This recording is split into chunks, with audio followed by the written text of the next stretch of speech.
أعوذ بالله من الشيطان الرجيم. بسم الله الرحمن الرحيم. الحمد لله رب العالمين، يهدي من يشاء ويضل من يشاء، وهو عليم قادر على كل شيء، يفعل ما يشاء ويحكم ما يريد. والصلاة والسلام على نبينا محمد صلى الله عليه وسلم وعلى آله وأصحابه الطاهرين الطيبين، وعلى كل من سلك مسلكهم إلى يوم الدين. أما بعد، السلام عليكم ورحمة الله تعالى وبركاته. adúpẹ́ lọ́dọ̀ Ọlọ́run, àtúndúpẹ́ lọ́dọ̀ Ọlọ́run lẹ́ẹ̀kan sí. Àkàrà ọpẹ́ wa pé alhamdulillah rabbil alamin. Wọ́bí bá mi ṣí wíńdò yẹn. Ọlọ́run tí adúpẹ́ fún yìí náà lẹ́ni tó jásí pé ní yahdi man yasha, òun lẹ́ni tí máa fi ọ̀nà mẹ́ni ohun, wa yudillu man yasha, òun ní sì máa nu òun ní máa nu ẹni òun ní máa ṣe ẹni tó bá hùn lọ́nà tí ó sì ní dá ọ̀nà mà. Ẹni Ọlọ́run bá sì ti fi mọ̀nà ẹnìkan ò lè ṣì lọ́nà. Ẹni Ọlọ́run dákun bọ́lọ́run bá sì ti ṣì lọ́nà ẹni tó lè folúwa rẹ̀ mọ̀nà ò ṣì. Ìkẹ́gẹ́ Ọlọ́run bá mi wọ́nà àbúrò yìí ẹ dákun. Ìkẹ́gẹ́ Ọlọ́run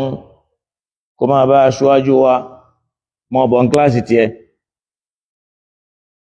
Ìkẹ́gẹ́ Ọlọ́run kó máa bá aṣáájú wa Ànábì Muhammad sallallahu ta'ala alayhi wa sallam, kó sì máa bá àwọn ará ilé ẹ̀, kó máa bá àwọn ọmọ ẹlẹ́yìn rẹ̀, àwọn èèyàn rẹ̀, àwọn ẹni dáadáa, kó sì máa bá gbogbo àwọn tí wọ́n ń tọ ojú ọ̀nà wọn látàná wá tó fi wá dòní, tó fi dórí Maulana Sheikh Adam Abdullahi Al-Ilori wa Sheikh Kamaluddin Al-Adabi, Sheikhuna Tajul Adab wa Tajul Mu'minin, شيخنا يوسف الإبواجي وشيخنا شيخ المزمل رحمة الله تعالى عليهم أجمعين.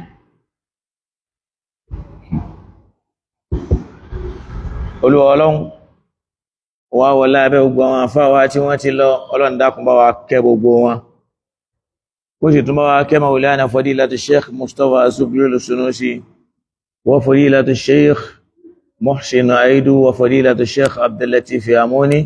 wa Fadilatu Sheikh Girgisu Akọ̀dọ̀ àti gbogbo àwọn àfáwà tí wọ́n ti lọ pátápátá. Bákan náà Maulana Mudirul Markaz, àlékún àlàáfíà, àlékún dára, Ọlọ́run dákun bá wa ṣe fún wa, kó sì bá wa ṣe kún lọ́wọ́ fún wa. La ilaha illallah Muhammad Rasulullah sallallahu alayhi wa sallam. Àtúwà taraba ní àkí gbogbo ẹ̀yin ọmọ ya wa nínú Islam, ẹ̀yin olùwọ́, ẹ̀yin olùfẹ́ Ọlọ́run lára wa. Assalamu alaikum wa rahmatullahi ta'ala wa barakatuh. Na'am, ní nǹkan bí ìjẹta sẹ́yìn, a bára wa sọ̀rọ̀ nípa albid'ah, láti jásí pé ní kálímà yí pé èé ṣe gbogbo nǹkan tí ń bá ń jẹ́ àdádálẹ̀ náà ni wọ́n máa pè ní bid'atun dalalatun. Àwọn bídá kan bẹ tí ń jásí pé ní bid'atun huda, a sì ráwọn bídá kan tí ó máa jásí pé ní bid'atun dalalah, tá a sì mú àwọn rú ẹ̀ wá lọ́dọ̀ àwọn sahaba al-kiram láwọn tírú ẹ̀ ṣẹlẹ̀ sí, tí wọ́n sì mú wá aṣàlàyé ọ̀rọ̀ lórí ẹ̀. Èyí tí àwọn fẹ́ ń ṣàlàyé fún wa lónìí náà ni wípé ǹjẹ́ gbogbo bídá náà ni ànù? Ǹjẹ́ gbogbo bídá náà ní jẹ́ ànù? A rí pé àkọ́kọ́ ni pé kí ni ìtumọ̀ dọ̀lálà? Kí ni ìtumọ̀ ànù ni? Ṣé èèyàn ṣìnà ni? Ó sọnù ni? Tí ó fi wá tara rí pé ní tó fẹ́ ṣe láti pé òun fẹ́ fi wá ìyọ́nú Ọlọ́run, àbó fẹ́ fi súnmọ́ Ọlọ́run, tí nǹkan yẹn wà sọ di ọmọ náà? Rárá. Eléyìí lára àwọn nǹkan tí máa ń sábà fà náà ni ìmá tẹ̀lé ọ̀pọ̀ àwọn aṣáájú wa ní tẹ̀lé tafọ́jú, tí ó yẹ pé àwa náà ò láǹfààní ká ronú, ká jókòó, ṣé tí wọ́n wí bó ti lọ náà nìyí, ṣé nǹkan yìí kò lọ báyìí, àwa náà kàn máa gbọ́ náà ní, tá a bá sì ti gbọ́ ó parí náà nù ni. Eléyìí náà pẹ̀lú àwọn inti máa sábà fà.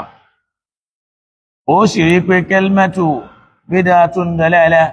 wa kullu bid'atin dalalah fi an-nar, yani kullu bid'atin dalalah wa kullu dalalatin fi an-nar. Kalima hadisu yìí náà ló dá ọ̀pọ̀lọpọ̀ wàhálà tí ń bẹ láàrin àwọn mùsùlùmí lónìí, kárí gbogbo ńlá àgbáńlá yìí náà ló dá kalẹ̀.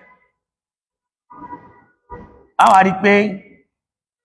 ìntàfẹ́ yọ ló ń bẹ̀ náà ni kalimatu dalalah. Kí ni túmọ̀ dalalah yẹn? Wa kullu dalalatin fi an-nar. Èyí wòye sọ̀rọ̀ Ànábì. Kullu bid'atin dalalah. Gbogbo tí wọ́n dálẹ̀ láyé dalalah ni wọ́n máa pè. Kí ni túmọ̀ dalalah yẹn? tí ó bá lọ já sí pé ìtumọ̀ tá a mọ̀ sí dọ̀láàlà yẹn náà ní ìtumọ̀ rẹ̀ a máa túmọ̀ sí pé àwọn àpèjúwe tá a mú wá nípa àwọn sahaba al-kiram látòrí afọ́wà Umar bákaná Abubakar Umar Uthman àtàwọn sahaba bàbá nílọ táwọn náà ṣe nǹkan míì tánàbí ò ṣe tàṣírá kọ́lẹ̀ wọn nínú àwọn ahadithun sahih ka sahih al-Bukhari wa ghayri tàrí wọn bẹ́ẹ̀ ṣáwàá sọ pé wọ́n nù ní mo tún fún wa lápèjúwe kan pé Ọlọ́run ló kalimatu dalala nínú al-Qur'an láwọn àyè tó pọ̀ ó lò fáwọn ànábì Ọlọ́run ó lò fún ànábì Daud àbí ànábì wa Yaqub ó lò fún ànábì wa Musa kódà ó lò fún ànábì wa Muhammad mo wá lò fún wọn yẹn náà ṣé ká wá máa fi tú ànù yẹn náà ni rárá ló já sí pé ní tàbá lọ ní al-Qur'an a rí pé kalimatu dalal a rí pé ìpínlẹ̀ rẹ̀ náà ní dọ́làlà ara fi mẹ́ta tí ń jẹ́ juzur ó sì wá nínú al-Qur'an láwọn ọ̀nà tó pọ̀ kódà kẹ́lmẹ̀ yìí wá nínú al-Qur'an ní 191 léè tí ń já sí pé ní 100 kan àti 90 lé kan tọ́lọ́run bá ní kí n gba Yorùbá ní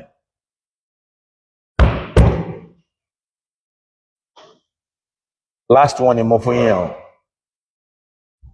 oye ọ̀nà tí kalimatu dalala yẹn ti wá ó wá ní 191 nínú al-Qur'an tàbá bẹ̀rẹ̀ sí ní wo al-Qur'an lọ a mẹ́rí pé wuridat minhu bi sighatil fa'ili in bẹ nínú gbólóhùn yìí tẹ́ pé nínú al-Qur'an yẹn ó wá ní wà iṣẹ́ léyìí tẹ́ ń pè ní fábẹ́l ọ̀nà tó sì gbà wá ó ń jẹ́ ọ̀nà 100 kan àti 27 117 nínú orú ẹ̀ náà ní gbólóhùn Ọlọ́run tó wá ní al-Qur'an tá bá ka Suratul Baqara aya 108 aya 100 kan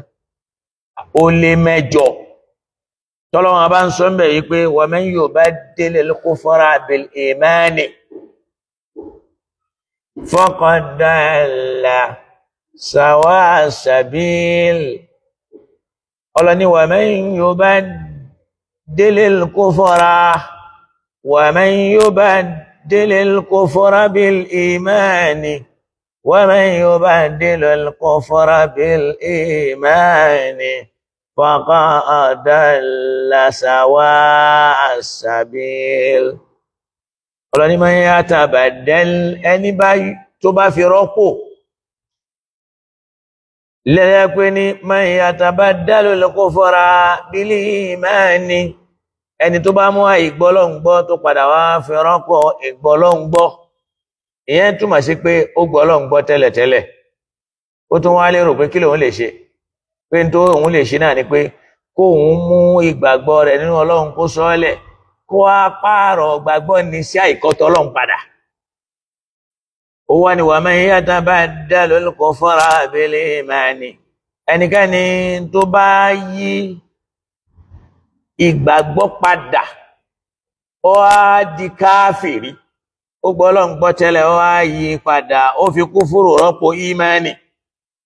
ọlọ́ni faqad dalla sawa'a sabil irú ènìyàn bá ní dọ́là ó ti parẹ́ dọ́là ó ti parun ìyẹn túmọ̀ sí pé dọ́là sawa'a sabil ó ti sọnù kó lójú ọ̀nà tààrà áyà yìí náà ni jàbátá mọ́ dúó lé lórí ló ń fi máa gbà yí pé kullu mubtada'in kafirun gbogbo ẹni tó bá ti jó ní bídíà káfìrí ni áyà yìí ló mú dání táyà yìí ó sì ní í ṣe pẹ̀lú tí ń wí torí eléyìí al-kufuru bil iman yani al-imanu wal-kufur ìnígbàgbọ́ nínú Ọlọ́run ló àpèjúwe láyé Ànábì nígbà wọn Mákà sallallahu alaihi wasallam nígbà tí wàhálà pọ̀ tí wọ́n ń jẹ àwọn ọmọ ẹlẹ́yìn rẹ̀ níyà àgàgà àwọn àlà Yasir wọ́n máa jẹ láàárọ̀ wọ́n máa jẹ lọ́sàn wọ́n máa jẹ lálẹ́ bá Ànábì bá rí wọn àánú wàá ṣe yóò wá ní sabran ya àlà Yasir fa inna maw'idakumul janna ẹ̀yin ẹ ṣe sùúrù ẹ̀yin ará ilé Yasir torí pàdé ohun tọ́lọ́ ń ṣe fún yín alìjánà ni o wọ́n pa Sumayya ọmọ Yasir wọ́n tún wá pa Yasir ọkọ rẹ̀ Ammaru náà wọ́n tún wá fẹ́ pa òun náà Ammaru wọ́n pèsè kó náà tó wá kú ni lóun náà bá dìnà sí Ọlọ́run wọ́n ní kó sọ pé òun ò nígbàgbọ́ nínú la ilaha illallah wọ́n fọ́ sí ẹ̀ pé tó bá fẹ́ kú kó wí bá ní lóun náà bá wí bẹ́ẹ̀ wọ́n á wí bẹ́ẹ̀ tán ló bá kọrí sọ́dọ̀ Ànábì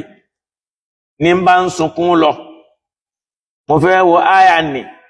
nínú súratu Yunus áyà bí 106 nínú súratu Yunus àbíyá súratu Nahl sí ni yóò ṣáà jẹ́ kan nínú méjèèjì náà mo fẹ́ wò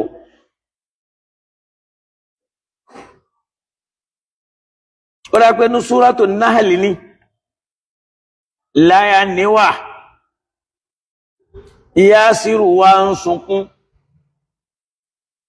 ó kọrí lọ́dọ̀ Ànábì sallallahu alayhi wa sallam lànàbí wá ń bi Yasiru léèrè yí pé ma wara'ak ya Yasir ṣe kí ló dé ìrẹ Yasir kí ni ṣe ọ́ kí ni ń bọ̀ kí ló ń gbé bọ̀ kí ni tó ń bá bọ̀ Yasiru bá dá Ànábì ló ń pè sharrun kódà in ti ń bẹ̀lẹ̀ yẹn fàmí nǹkan tó burú jáì gbà ni ó wá kó àlàyé ó ṣe fàdán Muhammad sallallahu alaihi wasallam naam ibẹ̀ náà ni ń bọ̀ wá ṣàlàyé ìtàn lànàbí wá ń bi Yasiru léèrè Ammaru léèrè ọmọ Yasiru pé kayfa tajidu qalbak kayfa tajidu qalbak nígbà tó wá sọ fún wọn tó dínà òsì ọ̀rọ̀ yìí báwo lọ́kàn rẹ ti rí kí ni ń bẹ lọ́kàn rẹ Ammaru wá dá Ànábì lóhùn wípé qalbi mutma'innun bil iman ọkàn mi ìgbàgbọ́ Ọlọ́run ní bẹ́ẹ̀ in tí wọ́n ní kí n wí tí mo wí ohun tí wọ́n tú láàsì mi hun ó yàtọ̀ sí tí ń bẹ nínú ọkàn mi wọ́n ní jọ́nà Ànábì ní kí Yasiru ní tó bá jẹ́ bẹ́ẹ̀ kó padà lọ kó lọ ọjọ́ yé wọn wípé in tí wọ́n ní kó ń wí nì òun wí lórí ahọ́n ni kò dọ́kàn òun kí Yasiru ó máa lọ lọ́lọ́mbà sọ ayé àkàlẹ̀ fanda Muhammad pé rárá ló máa fi mọ̀ pé ráyù Ànábì ó lè máa jẹ́ àṣìṣe ń gbà mí lọ́dọ̀ Ọlọ́run lẹ́pín ní hunakal farq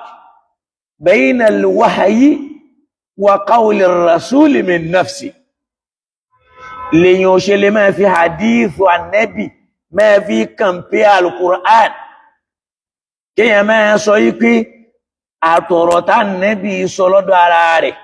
àtèyí tọ́lọ́run sọ kalẹ̀ fún wáháyù ní méjèèjì rárá ọ̀rọ̀ tí ò lọ pẹ̀lú ọ̀rọ̀ Ọlọ́run ni tóró pọ̀ nínú àwọn ọ̀rọ̀ tó Ànábì ó sọ tọ́lọ́run ó dáálù láyà pé rárá tàbádẹ̀ lọ ka súratu Sábàì nínú àyà 50 mi ò fẹ́ ṣe mistake rárá tàbá lọ ka súratu Sábàì níbi ìgbẹ̀yìn àyà ní tó bá fẹ́ lọ parí naam àyà 50 náà ni Ọlọ́run sọ fún Ànábì pé kúl sọ fáwọn èèyàn ẹlẹ́yìn rẹ̀ wípé indoleltu bí n bá sọ̀rọ̀ tọ́rọ̀ náà bá já ṣìṣe ó rí pé kẹ́límẹ́tù dọ̀láàlà ń bẹ̀ yẹn mistake ló bọ́ sí tó bá já ṣìṣe indọ̀lẹ́lùtù bí n bá ṣàṣìṣe ọlọ́ni sọ bẹ́ẹ̀ fún wọn o fa innama adillu ala nafsi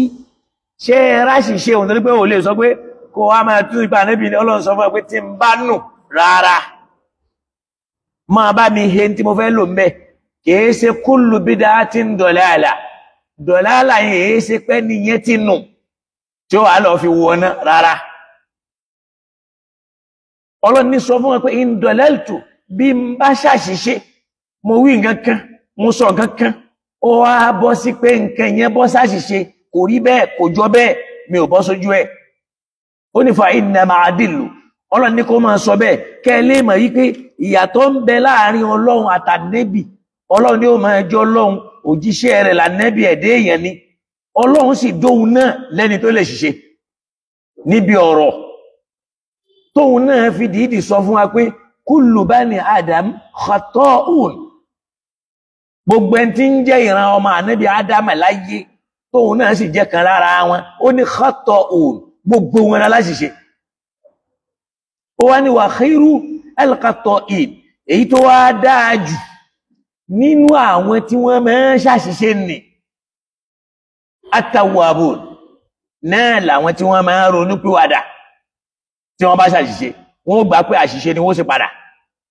ọlọ́run wá ní ká nẹ́bí ó sọ fún wọn pé kúl sọ pé indọ̀lẹ́lùtù bẹ́mi náà bá ṣàṣìṣe fa innama adillu ala nafsi àṣìṣe nì ọ̀dọ̀ mi ló ti wá kìí ṣe pọ́lọ́hun ní ó sọ nǹkan tí nǹkan ni ò ní rí bá nì ọ̀dọ̀ mi làṣìṣe yẹn ti wá o a máa já sí pé èmi mo wí wa inni ihtadaytu bí n bá wá sọ̀rọ̀ tí mo bá bọ́ sójú ọ̀nà ọlọ́run ní kó sọ fún wọn wípé fàbímà yuhi ilayya èyí òun lèyí tọ́lọ́run fi ránṣẹ́ sí mi kó lè mọ̀ wípé ó lè máa fọ̀rọ̀ ànẹ́bì máa fi kàn pé ọ̀rọ̀ ọlọ́run ẹ̀dá lànẹ́bì ọlọ́run èyí ṣe ẹ̀dá adẹ́dá lòun ọlọ́run sì réyìí la yadillu wa la yansa bó ṣe ròyìn ara rẹ̀ tó fi mọ̀ pé ìyàtọ̀ ń bẹ láàrin al-Qur'an àtàdífù jẹ́ tó sáré wọnú súrátù Tọ́há tó bá wọnú súrátù Tọ́há ó rí pé bẹ́ẹ̀ Ọlọ́run bá mi ròyìn ara ẹ̀ nígbà tí ń sọ̀rọ̀ pé la yadillu rabbi pé Ọlọ́run bá mi kìí ṣàṣìṣe dọ̀láàlú ń bẹ nì àṣìṣe mistake ni túmọ̀ rẹ̀ la yadillu rabbi Ọlọ́run bá mi èé ṣàṣìṣe wala yansa kìí sì máa gbàgbé ọ̀rọ̀ tó fẹ́ sọ tí ò wá sọ pé ẹ̀ṣẹ̀ wá rántí rẹ̀ kó ló fẹ́ sọ Ọlọ́run èrí bá ní ó wà bẹ́ẹ̀ tó bá lọ ka súrátù Tọ́há níbi Ọlọ́run ọba ti ń ròyìn rẹ̀ nam tọ́lọ ní la yadillu rabbi Ọlọ́run ọba mi ni ó la yadillu kì í máa ṣìwí kó wá sọ̀rọ̀ kọ́rọ̀ náà wá jẹ́ àṣìṣe rárá kìí ṣe tọ́lọ́run wala yansa kìí sì máa gbàgbé tó fẹ́ wí láàfi wá ní Ọlọ́run ọba gbàgbé ní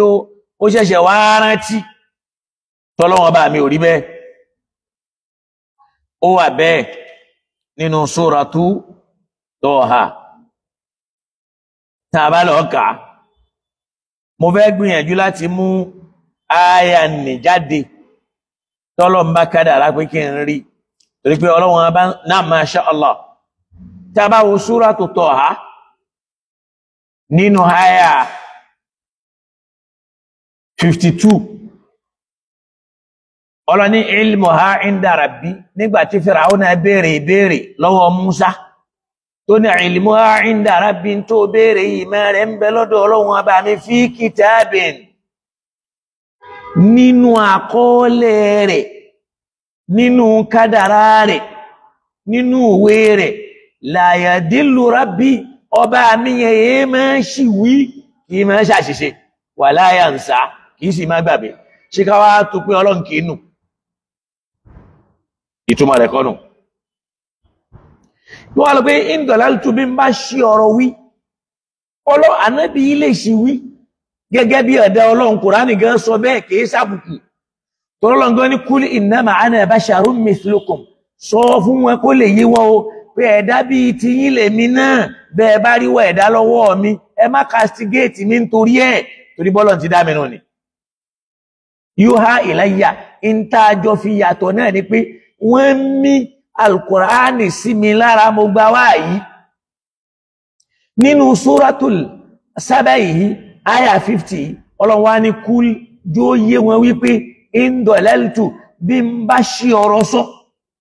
fa innama adillu ala nafsi ọ̀rọ̀ ni ọ̀dọ̀ mi ló ti wá ó kìí ṣọ̀dọ̀ Ọlọ́run o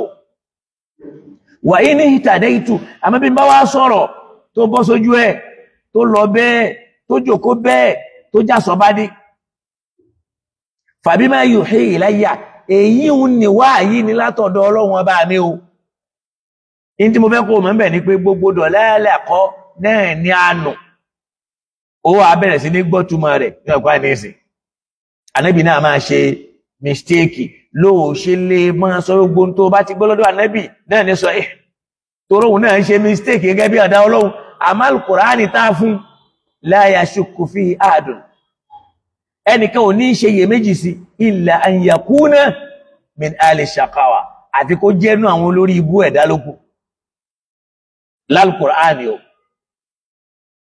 ibi mo wá ti lọ ní wípé Ọlọ́run ní wa man yatabaddalu al-kufra bil imani ẹni tó bá wá mú àìkọ́tọ̀ Ọlọ́run tó fi rọ́pò ìgbàgbọ́ nínú Ọlọ́run faqad dalla sawa sabil irú ìyẹn ti sọnù kó lójú ọ̀nà ìyẹn ni jàbátá máa gbé lọ́nú in tí ó máa lò fún kullu bid'atin kufrun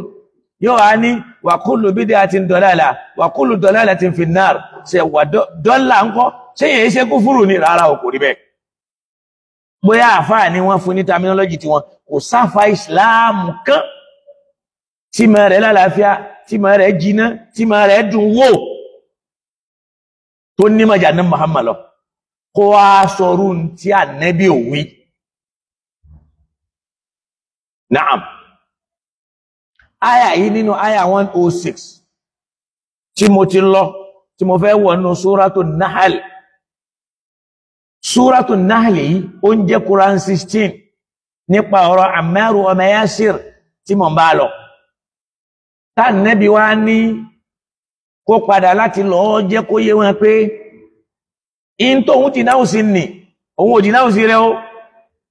Ọlọ́run wá dá Nábì padà yí pé wa man kafara An-Nahl aya 106 Ọlọ́run wá dá lóhùn wípé wa man kafara ẹnikẹ́ni tó bá kọtọ Ọlọ́run min ba'di imanihi lẹ́yìn tó ti gbà á gbọ́ tẹ́lẹ̀ ó ti gbọ́ Ọlọ́run gbọ́ tẹ́lẹ̀ ó wá rí gẹ́gẹ́ ó wá lóhun ò ṣe é mọ́ man kafara billahi ẹnikẹ́ni tó bá kọtọ Ọlọ́run tó kọ Ọlọ́run tó lóhun ò sí lọ́hun mọ́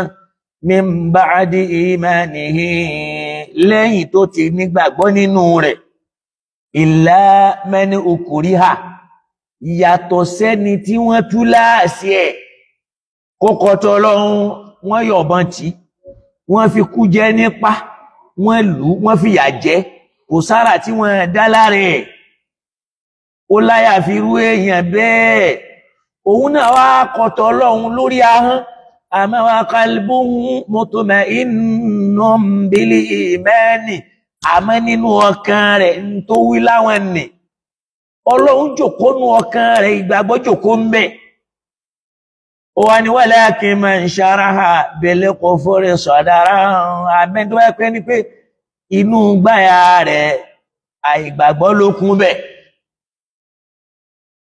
wọ́n kàn sọ̀rọ̀ yẹn náà ni òun náà fẹ́ kọ́ tẹ́lẹ̀ ó wá ń wá tí ó mú dání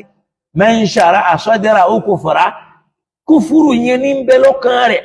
òun ní ń bẹ láhàn rẹ̀ Ọlọ́run ní fa alayhi ghadabun minallahi ìbínú Ọlọ́run ó wà bá látọ̀dọ̀ Ọlọ́run kìí ṣe pé wọ́n lọ pa ó ní walahum adhabun adhimun ìyà tó lágbára ń bẹ fún wọn lọ́dọ̀ Ọlọ́run ó ní zalika ìdí tó fi jẹ́ bẹ́ẹ̀ ni pé bí annahu mustahabbul hayata dunya ala al-akhirah torí pé irú àwọn èèyàn bẹ́ẹ̀ wọ́n kò fẹ́ ayé lẹ́mìí ju tọ̀run lọ wọ́n fẹ́ràn ayé wọ́n fẹ́ torí ayé wọ́n kọ̀ t'Ọlọ́run àbálẹ̀ wa anna Allaha la yahdi al-qawma al-kafirina irú àwọn olùkọ́ t'Ọlọ́run yẹ pé ìkọ́ t'Ọlọ́run ní bẹ lọ́kàn wọn bá ní Ọlọ́run ò ní fọ̀nà mọ́rú wọn ó wá ní ulaika irú àwọn ní alladhina taba'a Allahu ala qulubihim Ọlọ́run bá ti fi òdìdí ọkàn wọn wa sam'ihim àti ìgbọ́rọ̀ wọn wa basarihim àti ríran wọn wa ulaika humul ghafilun irú àwọn èèyàn afọnú fọ́ra ni wọ́n ń pa Ọlọ́run kò sí tẹ́lẹ̀ wí tí wọ́n gbà Ọlọ́run ọba fúnra rẹ̀ júwe wọn áyà tí mo fẹ́ lò ń bẹ̀ nìyẹn nípa dalal Ọlọ́run wá ní wa man yatabaddal al-kufra bil imani Suratul Baqara áyà 108 ẹni tó wá yí tó bá fi ìkọ̀tọ̀ Ọlọ́run ó wá fi rọ́pò ìgbàgbọ́ nínú Ọlọ́run irú èèyàn bá ní faqad dalla ó ti sọnù sawa sabila ní sí sọnù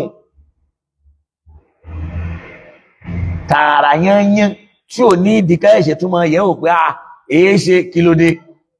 àmọ́ kìí ṣe bídá ni ó wàá sọ̀yàn di alkafiru adọ́lù rárá èyàn ò lè máa fi mùsùlùmí àti káfìrí kó máa fi kẹgbẹ́ ara wọn Ọlọ́run fúnra rẹ̀ ò ṣe bẹ́ẹ̀ mo wá ní kalimatu dalala yìí ó wá ní al-Qur'an ní 191 Ọlọ́run wá lò bí sígọ́tì lè fa'ili Mubarak kí ni wọ́n ṣe bẹ́ẹ̀ ó lò bí sígọ́tì lè fa'ili ní 109 ní wọ́n ó lò nínú al-Qur'an in total ó lò in total ní 119 ó wá lò ní present tense nínú bisigatil fi'l ní verbal tense ó jẹ́ 117 ó lò in total ní 191 nínú ibi tó ti lò ní fi'li ni mo wá mú wáyìí bẹ́ẹ̀ tá a bá tún wọ al-Qur'ani náà ó tún lò ní bisigatil ismi ó lò ní noun lọ́nà 74 ó lò bẹ́ẹ̀ ní noun nínú ẹ̀ náà ní pé wa ma du'a'ul kafirina illa fi dalalin sórí gbogbo tí kèfèrí bá ń wí tí ń pèpèlé tí ó máa pé illa fi dalalin kò sí nǹkan kẹ́ńbẹ̀ tó ju ànù lọ nínú Suratul Ra'd nìyẹn wà nínú àyá ẹlẹ́ẹ̀kẹrìnlá ibi báyìí ni mo wá fẹ́ lò tàbá bẹ̀rẹ̀ sí ní wo kalimatu dalal láwọn ẹbí Ọlọ́run ti lónú al-Qur'ani yẹn káwà lọ wò pé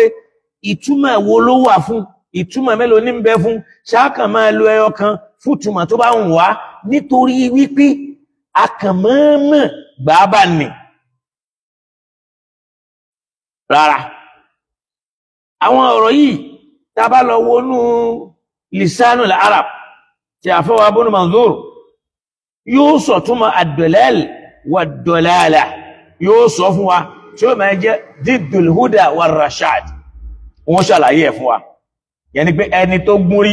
kò níbi òtítọ́ àbẹ́ni tó gúnrí kò lójú ọ̀nà àbẹ́ni tó gúnrí kò ń bí ẹ̀sìn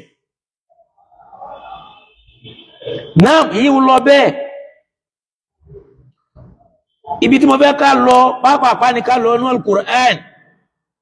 nínú àwọn àtúmọ̀ dọ̀láàlù ní al-Qur'an tó yẹ pé ní kullu bid'atin dọ̀láàlà kò lè jẹ́ wípé ẹni yẹn ṣìnà àánú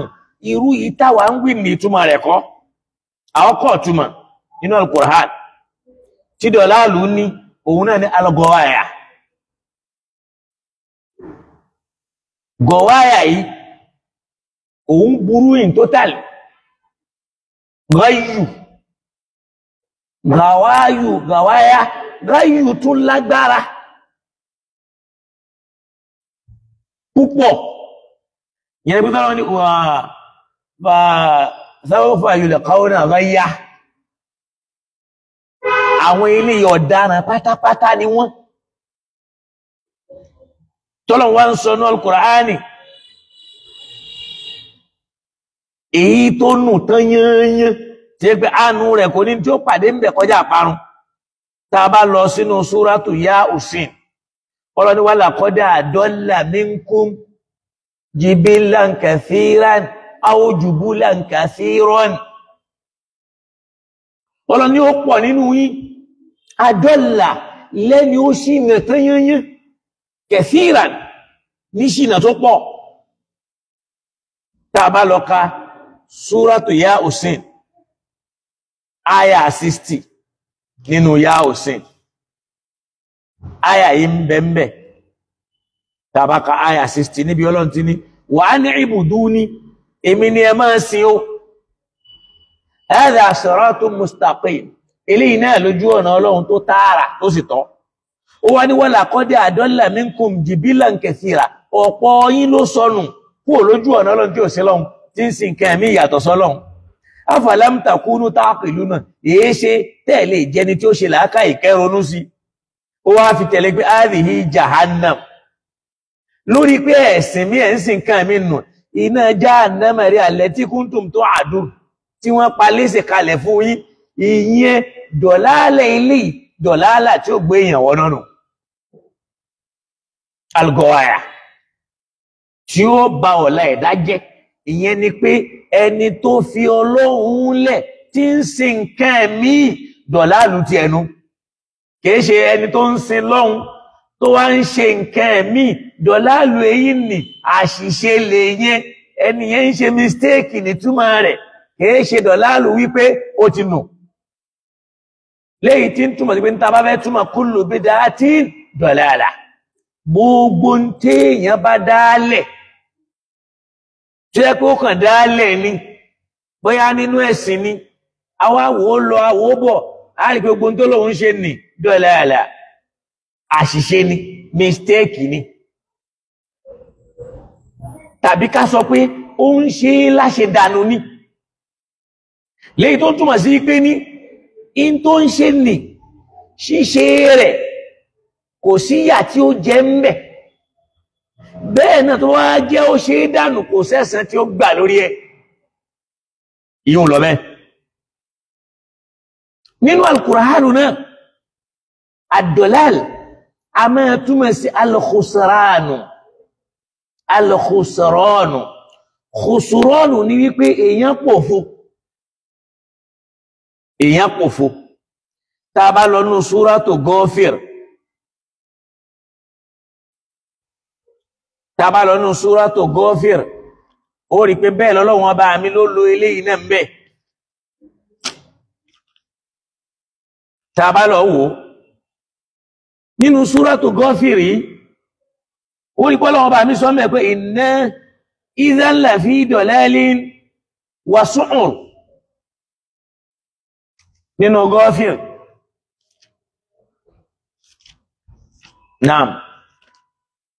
ló fi mọ̀ yí pé Ọlọ́run yàtọ̀ sí báwo èèyàn ti máa dájọ́ Ọlọ́run ò dàbí tiwa kọ́lọ́n kó là wá nínú súrátù Ghāfir yìí aya 25 aya 25 Ọlọ́run bá ń sọ̀rọ̀ Fìràún náà ni pé falamma jā'ahum bil haqqi min 'indinā ngbàtí Mùsá dé wá bá àwọn Fáráò àtàwọn ọmọ lẹ́yìn rẹ̀ látọ̀dọ̀ Ọlọ́run pẹ̀lú òdodo qalu in tí wọ́n sọ náà ní pé uqtulu abuna alladhina amanu ma'ahum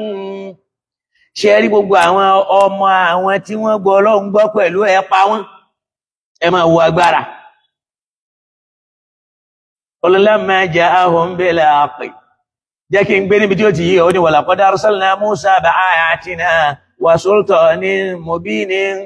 awọ́lọ́wọ́n bá ara Mùsá ń ṣe biāyātinā pẹ̀lú àwọn ọ̀rọ̀ àtàwọn òfin wa wa sultanin mubin pẹ̀lú àwíjàre tó fojú hàn ila Fir'aun aran sí Fir'auna wa Aman àti Aman bí ayati aran sáwọn méjèèjì bó sì dọ́dọ̀ wọn bá qalu sa'irun kazzabun wọ́n ní àìwọ̀ sa'irun òpìdán ní ọ́ kazzabun òpùrọ́ ńlá nìwọ walamma ja'ahum bil haqqi gbogbo wá fòdídọ́ ó fòdodo hàn wọ́n ó sòtítọ́ fún wọn wọ́n ti mọ̀ pé òótọ́ ni qalu qutulu abina alladhina amanu ma'ahu wọ́n wá rí páwọn kan ti gbà fún wọ́n wá ní gbogbo àwọn tí wọ́n gbà fún ní gbogbo wọn ẹ pa wọ́n lọ́mọ wastahyu nisa'ahum ṣẹwàárò yìí tó bá jóbìnrin nínú wọn ẹ̀yàn dá wọn ẹfà wọn ẹlẹ́kan máa ṣayé lọ ọlọ́ni wa ma kaydul kafirina illa fi dalalin gbogbo ète tó lùkọ́tọ̀ ọlọ́run bá ń dá láyé kò lè mú nǹkan kan wá kọjá kó padà wá pò fún mẹ́ ṣé Fáráò padà wá pò fún àbí ó pò fún ó padà lùsì ni dọ̀láàlù eléyìí ní ìsìn ó tún yàtọ̀ sí kullu bid'atin dọ̀láàlà tá a máa tú pé ẹni yẹn sọnù eléyìí ẹni tí ń dètè sọ́lọ́hun ó ń kọjú ìjà sọ́lọ́hun gbogbo pláàni rẹ̀ tí ń bá ń pláàni lórí bó ń fẹ́ dojú iṣẹ́ ọlọ́run bolẹ̀ dọ̀láàlù òfò ni ó padà já sí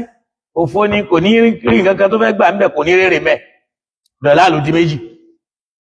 tá a bá lọ náà al-Qur'an nínú súratul Qamar dọ̀láàlù a máa tú sí àṣàkáù ṣàkáù ni orí ibú súratul Qamar èyí tá a máa sí núnù wal qalami wa ma yasturuna tàbá lọ nú súratul Qalam a rí ń bẹ̀ yí pé ọlọ́run bá sọ̀rọ̀ mẹ́ mo fẹ́ máa mú àwọn àyà nì ìbẹ́ pàbú Fáráò wà ń bí ní ìsìn yóò sì máa rọ̀ mí lọ́rùn dáadáa jù báyìí lọ àmọ́ òun ò wá madrasa lónìí ọlọ́run bá mi ṣe dáadáa fáfá nínú súratul Qamar tá a bá lọ sínú àyà 24 ọlọ́run bá ń sọ ń bẹ̀ wípé nígbà tí ń sọ̀rọ̀ àwọn káfìrí Mubarak ó wá jókòó báyìí tí ń bá ti ń bèèrè súra kan ó máa sáré bá ń wá ságà rẹ̀ sọ́hun díẹ̀ nínú súratul Qamar mo fẹ́ sáré wá Qamaru yẹn ẹ dákun ẹ má bínú kó sì lè máa jọra wọn naam ó ní pé ọlọ́run àbá mi ò fẹ́ mú àyà yẹn wá ní àbọ̀ yẹ pé ẹnu wọn bá tí mo fẹ́ lò ń bẹ̀ náà ni mo fẹ́ lò àmọ́ mi ò fẹ́ kó lọ láàbọ̀ súratul Qamar nínú àyà 24 tàbá lọ́wọ́ ọlọ́run bá sọ ń bẹ̀ wípé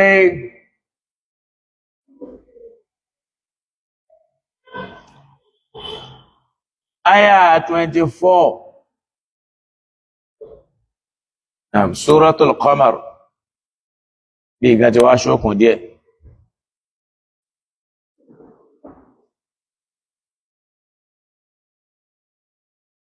Suratul Qamar àyà 24 mo ṣe ń wò ipò ẹ̀ ṣe 34 lèmi lọ ń wò ọlọ́run wá sọ ń bẹ̀ wípé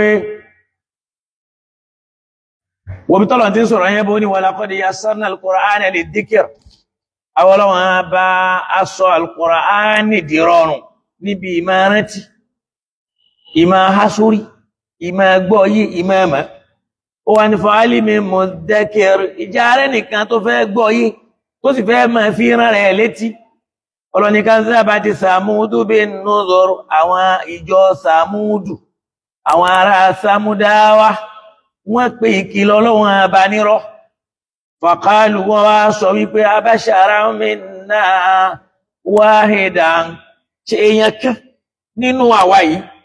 natabi'uhu làwọn wà máa tẹ̀lé a máa tẹ̀lé èèyàn kan láàrin àwa inna tó bá yẹ́bẹ̀ inna idhan lafi dalalin a máa já sí pé tá a bá lọ tẹ̀lé irú ẹ̀ ọ̀rọ̀ wa ti dàrú nù ni wa su'ur ó sì ti túmọ̀ sí pé àwa fúnra wa ti kéré ara wa àti yẹpẹrẹ ara wa àti sọ fúnra wa pa àjámọ̀ kankan yẹn pé eléyìí àṣàkọ́wù nìyẹn pé ọ̀rọ̀ àwọn dàrú nìyẹn àwọn a máa tẹ̀lé èèyàn kan náà ìkan nìyẹn tá a bá lọ sínú ó di túmọ̀ mẹ́ta ìtumọ̀ alákọ̀ọ́kọ́ òun náà ni àlọ́gọ̀wáyá ànùtán yányán ìyẹn náà ni pé ẹni ó já sí wípé ní kò sin lọ́hùn nǹkan ẹ̀mí ní sìn kìí sọ lọ́hùn ànùtán yányán nù alkhusranu èyí tó pọ̀ fún ẹni tí ń dètè tako tọlọ́hun tako ìsìn ọlọ́hun kèfèrí náà nìyẹn náà ń bá wí ẹlẹ́ẹ̀kẹta òun náà ni àṣàkáhù kan ríra àwọn ẹlẹ́gbẹ́ táwọn bá fi lè tẹ̀lé èèyàn àwọn sórí ibú àwọn ọmọ táwọn ń ṣe mẹ́nu ni ẹlẹ́ẹ̀kẹta albutulan kí nǹkan bàjẹ́ béèyàn bá lọ súrátù Muhammad nínú ayé ẹlẹ́ẹ̀kẹrin súrátù Muhammad tó bá lọ nínú súrátù Muhammad nínú ayé ẹlẹ́ẹ̀kẹrin ó rí pé dọ̀láàlù ń bẹ ìtumọ̀ sí pé kí nǹkan bàjẹ́ náà ni wípé tó bá bẹ̀rẹ̀ sí ní káyà níbọ̀ látòkè alladhina kafaru wa saddu an sabilillahi adalla a'malahum tí wọ́n náà ti látòkè kí tí ẹ̀ tún gbé látòkè ọlọ́ni alladhina kafaru àwọn tí wọ́n kọtọ lọ́hun wa saddu an sabilillahi wọ́n tún wá ń kọjí àwọn èèyàn kúrò lójú ọ̀nà Ọlọ́hun adalla a'malahum gbogbo wàhálà àwọn tí wọ́n ń ṣe ní àṣedànù ni khusranu ni òfò ni wọ́n bá ń bẹ̀ torí pé kò sẹ́ni tó lè dí tọ́lọ́run bá fẹ́ ṣe lọ́wọ́ ṣàgbé wọ́n ti pòfó náà nìyẹn nígbà tọ́lọ́run bá ti àṣìfù tọ́lọ́run fẹ́ àṣìfù ọlọ́run ní walladhina amanu wa amilu salihati àwọn tí wọ́n wá nígbàgbọ́ nú Ọlọ́run tí wọ́n ń ṣe dáadáa wa amanu bima nuzila ala Muhammadin tí wọ́n sì nígbàgbọ́ sí tí wọ́n sọ̀kalẹ̀ fún Muhammad sallallahu alayhi wa sallam pé wa huwa al-haqqu min rabbih pé èyí ń gangan lòdodo látọ̀dọ̀ Ọlọ́run ọba wọn kàfàrà anihum sayyihatihim gbogbo àṣìṣe wọn ni wọ́n bá wọn parẹ́ wa aslaha balahum wọ́n sì bá wọn tún bí tí wọ́n kù sí ṣe wọ́n bá wọn tún bí tí wọ́n ṣe gíní tí wọ́n kù sí wọ́n bá wọn tún bẹ̀ ṣe ó ní dhalika bi anna alladhina kafaru ìdí ni pé àwọn tí wọ́n kọtọ Ọlọ́run ní ittaba'u al-batila àwọn ń tẹ̀lé irọ́ wa anna alladhina amanu ittaba'u al-haqqa àwọn tí wọ́n nígbàgbọ́ nínú Ọlọ́run àwọn ń tẹ̀lé òdodo min rabbihim tó wá látọ̀dọ̀ Ọlọ́run ọba wọn ó ní kadhalika yadribu Allahu linnasi amsalahum bọ́lọ́run ṣe máa fi àpèjúwe wọn lélẹ̀ nìyẹn káwọn èèyàn lè rí wọn Ọlọ́run wá ní fa idha laqitumul ladhina kafaru máa gbọ́ o tẹ́ ẹ bá wá ìbẹ̀yẹn kọ́ mo ti ẹ̀fẹ́ lò jẹ́ ń lọ inú ayé ẹlẹ́ẹ̀kẹ́ni yẹn gan bí tí mo fẹ́ lò ń bẹ̀ náà ní wípé walladhina qutilu fi sabilillah ṣòwárá wọn tí wọ́n pa sójú ọ̀nà Ọlọ́run nì wọ́n ti sin lọ́hun wọ́n ti ṣiṣẹ́ eré wọ́n ti níwà rí wọ́n wá pa wọ́n Ọlọ́run ni walan yudilla a'malahum gbogbo iṣẹ́ tí wọ́n ṣe yẹn ò torí ẹ̀ bàjẹ́ o iṣẹ́ tí wọ́n ṣe nì kò bàjẹ́ o bó ṣe wà yẹn náà ló ṣe kíní níṣẹ́ yẹn wà tí wọ́n gbẹ̀sẹ̀ lọ́dọ̀ Ọlọ́run o kèfèrí lòun máa ń ṣe àṣedànù lan yudil a'malahum gbogbo iṣẹ́ tí wọ́n ṣe nì àwọn Ọlọ́run àní ṣe kíní àní bàjẹ́ káwá ní kò sí tá bẹ́ fi ṣe mọ́ irú ẹ̀ náà sì wà tọ́lọ́run sọ fánà ọ̀sán sálàmì pé láyínà àṣíráktà tí wà nẹ́bì tó bá pa nǹkan ẹ̀mí ìpọ̀ mọ́ Ọlọ́run la yahbitanna a'maluka gbogbo iṣẹ́ rẹ̀ ni ó bàjẹ́ lan yudillallahu a'malahum Ọlọ́run ò ní báṣẹ́ wọn jẹ́ ìyẹn pé bùtùlánù nìyẹn kí nǹkan bàjẹ́ nù ni ẹlẹ́ẹ̀karùn-ún Suratul Qalam aya 25-26 kọ́lámù tí mo lò tán sí náà ni ìtumọ̀ rẹ̀ ń bẹ al-khata'u mistake ni ìtumọ̀ òtírí ọ̀dá gbé fún mi ń gbé fún ẹ padà tí n bá ti lò tán. Aya 25 to 26. Naam.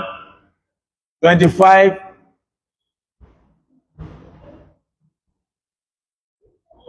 Suratul Qalam. Naam.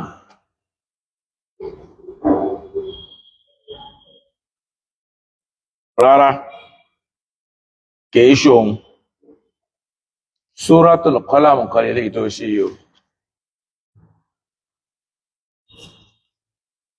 Suratul Qalam kan lè. Naam. Mo fẹ́ rí pé mo rí àyà ni. Naam. Jẹ́ kí n fúnra mi wò ń bí. Àyà ni. Níbi Ọlọ́run tí ń sọ̀rọ̀ wípé wagadaw ala harudin qadirina. Suratul Qalam 25 náà ni. Bá mi wo àyà 25. Ọlọ́run láwọn táwí in tí mo fẹ́ lò ń bẹ̀ náà ni pé wagadaw ala harudin qadirina falamma ra'awha. Àwọn wọ̀nyí ni wọ́n ń retí pé Ọlọ́run ò lè fi ìyà jẹ àwọn. Kí Ọlọ́run fẹ́ ṣe fáwọn látara pé wọ́n ní oko, wọ́n dá ọlá oko pọ̀ fún wọn, wọ́n sì gbé nǹkan yẹn wá pọ̀. Ọlọ́run wọ́n ń sọ fún wọn pé agbára Ọlọ́run gbogbo ń tẹ́ gbìn yẹn, Ọlọ́run lè ní kẹ́ ẹ má jèrè, kẹ́ ẹ má bá àwọn lérò yìí pé kò sí tó lè ṣẹlẹ̀ bẹ́ẹ̀. Mi ò fẹ́ padà sẹ́yìn nínú àyà ni. Ọlọ́run ṣáà sọ pé nígbà tílẹ̀ wá mọ́ náà wá bẹ̀rẹ̀ sí ní pera wọn pé ana gudu ala arisi kún ó yẹ ẹjá lóko in kuntum sarimina. Tó bá já sí pé ẹ mọ̀ nǹkan gbìn lóòótọ́, ẹ sì mọ̀ kó ṣe, ẹ sì mọ̀ nǹkan tọ́jú. Ọlọ́run ní fantalaqu wa hum yatakhafatuna. Wọ́n bá bẹ̀rẹ̀ sí ní lọ, wọ́n ń dà lọ gàràgàrà, wọ́n ń lo oko wọn. Wọ́n wá ń sọ wọn pé alla yadkhulanna al-yawma alaykum miskin. Wọ́n wá òpétọ́ ẹnìkankan ò gbọ́dọ̀ lóko lónìí inú yíò kẹ́ni kankan wá lóko torí pọ́kàn wọn balẹ̀. Nígbàtílẹ̀ wá mọ́ fílẹ̀ gadaw ala hardin qadirina. Làwọn náà bá dìde ńlẹ̀ gẹ́gẹ́ bí ẹni tó lágbára. Àwọn náà fẹ́ lọ yẹ oko wọn wò. Nígbà wọn á dóko falamma ra'awha. Ọlọ́ nígbà wọn á róko nì. Qalu inna ladallun. Wọ́n wá ń sọ fúnra pé a máa ti ṣe mistake. Wọ́n ti ṣí ọ̀nà. Torí pé wọ́n dá oko wọn mọ̀mọ́. Tí oko ti sun, ó ti jó lórùkílẹ̀ tó mọ́. Láyé ṣe pé wọ́n dáná sí. Nígbà wọ́n wá rí oko wọn, wọ́n ṣí oko wọn mọ̀, wọ́n mọ̀ ibi tó ń lọ. Wọ́n wá ń sọ fúnra wọn wípé inna ala hardin qadirin inna ladallun bal nahnu mahrumun. Inna ladallun àti ṣe mistake bí tá ń lọ. Àdábí tá ń lọ mọ́ o. Eléyìí ò lè jókòó wá o. Ìyẹn túmọ̀ sí pé dọ̀láàlù ń bẹ nì, a máa túmọ̀ sí kéèyàn ṣàṣìṣe. Eléyìí èèyàn ṣàṣìṣe yìí, ìyíhun gangan ni ìtumọ̀ kullu bid'atin dọ̀láàlà. Gbogbo ń tẹ́ bá dálẹ̀ láyé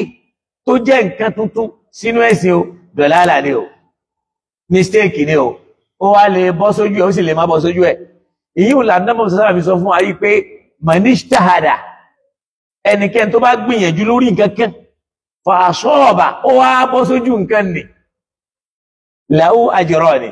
yóò gba ẹ̀san gbìyànjú rẹ̀, yóò sì gbẹ̀san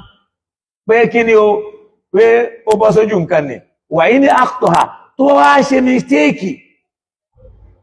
lahu ajrun wahid, yóò gba ẹ̀san gbìyànjú, a ní fi àjẹ́ lórí mistake yẹn.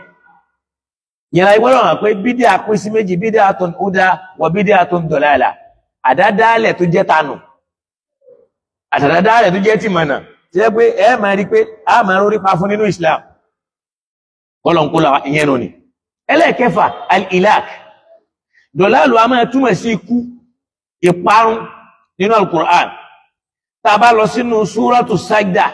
ayé ẹlẹ́ẹ̀kẹwàá, níbi Ọlọ́run ti ní nígbà tí wọ́n ń challenge Ọlọ́run pé àìzádọ̀ lálẹ́ fìlà árdì, ṣe lẹ́yìn ìgbà tá a bá ti kú tá a ti jẹrà tá a ti parẹ́ sínú lẹ́lẹ̀ ṣe lọ́lọ́run ṣàyẹ̀ tó wá ló fẹ́ gbé wa dìde kèfèrí burú nírònú as-sajda tó bá rí kó bá ń gbé ẹ̀yìn súrátù Yásín ló wà lọ́hùn súrátù sajda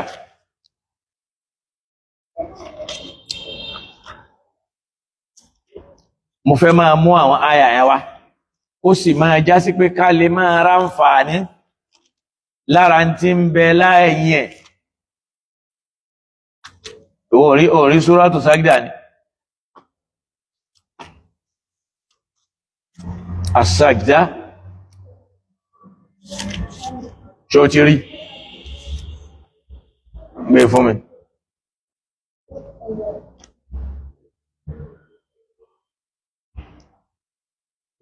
tí ẹ máa ka súrátù sajda yìí ayẹ ẹlẹ́ẹ̀kẹwàá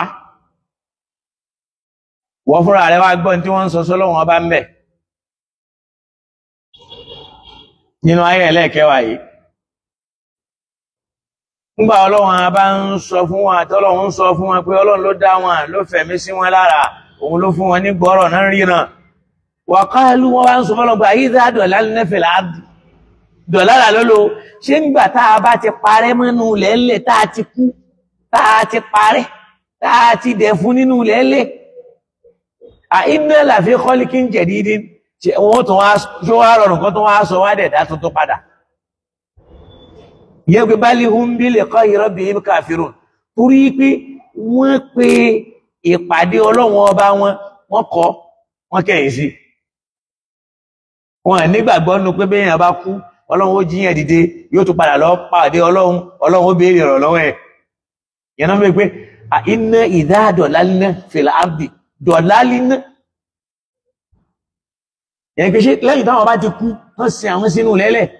dọ́là lámẹ́ẹ̀sì bí máa ní al-maut lẹ́yìn tá a bá kú tí wọ́n sin wá sínú lẹ́lẹ̀ tá a ti wá gbó mọ́bẹ̀ a inna la fi khaliqin jadidin ṣáàtún wá dẹ̀dá tuntun padà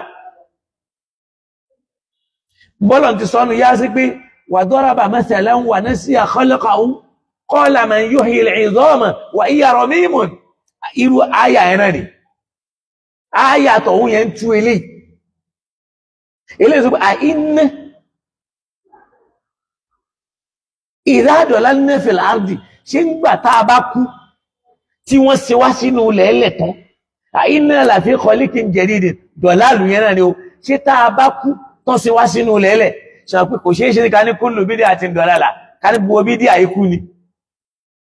tó lẹ́ni ṣe bídíà òkú ضرب مثلا ونسي خلقه قال من يحيي العظام وهي رميم ضرب مثلا هنا لو mú àpèjúwe ó lọ ń júwe rẹ̀ kèfèrí kan ló ṣe bẹ́ẹ̀ lójú ayé Ànábì ونسي خلقه ó gbàgbé bọ́lọ̀ ti dẹ́dẹ́ òun قال ó wá lọ mú egungun nù sáré mú wá fà Ànábì pé man yuhyi al-'idhama wa hiya ramim tàlẹ́ni náà tí ó tún sọ egungun yìí déèyàn tí ó sọ́dá láyé lẹ́yìn tó ti gbó yìí tí ó sẹ́ran lára ẹ̀mọ́ Ọlọ́run wá ní ká Ànábì fún lè pé kúlì yuhyiha fún lè sì pé ẹni tí ó jí padà ó gbọ́ yuhyiha alladhi anshahaha awwala marratin ẹni ó dá alákọ̀ọ́kọ́ tẹ́lẹ̀tẹ́lẹ̀ tó bá yẹn wá padà wá pa tó wá sọ ọ́ degungun òun náà ni ó tún jí padà dọ̀lá lò ní àìrísìn bí máa ní al-maut ìyẹn ni pé àìdá dalalna fil ardi ṣe lẹ́yìn tá a bá ti kú tán tá a ti wà nù lẹ́lẹ̀ àhínà la fi khaliqin jadidin ṣe wọ́n tún wá sọ wá dẹ̀dá tuntun dọ̀lá lù kan nìyẹn náà al-Qur'an dọ̀lá lù ti ń lọ bí mẹ́fà dọ̀lá lù mí ní an-nisyan ìgbàgbé kéèyàn gbàgbé nǹkan nínú ọ̀rọ̀ Ọlọ́run tá a bá lọ ka Suratul Baqarah aya 288 Suratul Baqarah 288 Suratul Baqarah 288 káwa náà jọ máa wo bí Ọlọ́run bá ṣe pọ̀ lọ́rọ̀ 288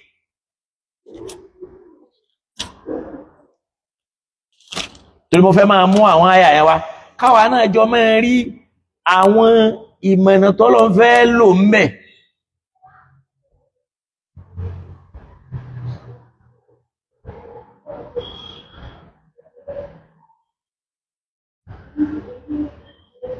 ó ní pé gbọ́lọ́ ọba mi ń sọ̀rọ̀ ńbẹ̀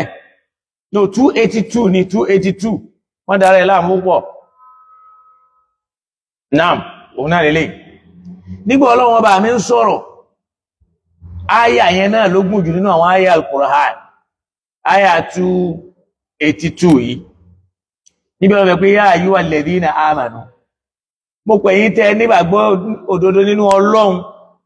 idha tadayantum bidaynin nígbà tẹ́ bá ń yáwó tẹ́ fẹ́ jẹ gbèsè lọ́dọ̀ ara yín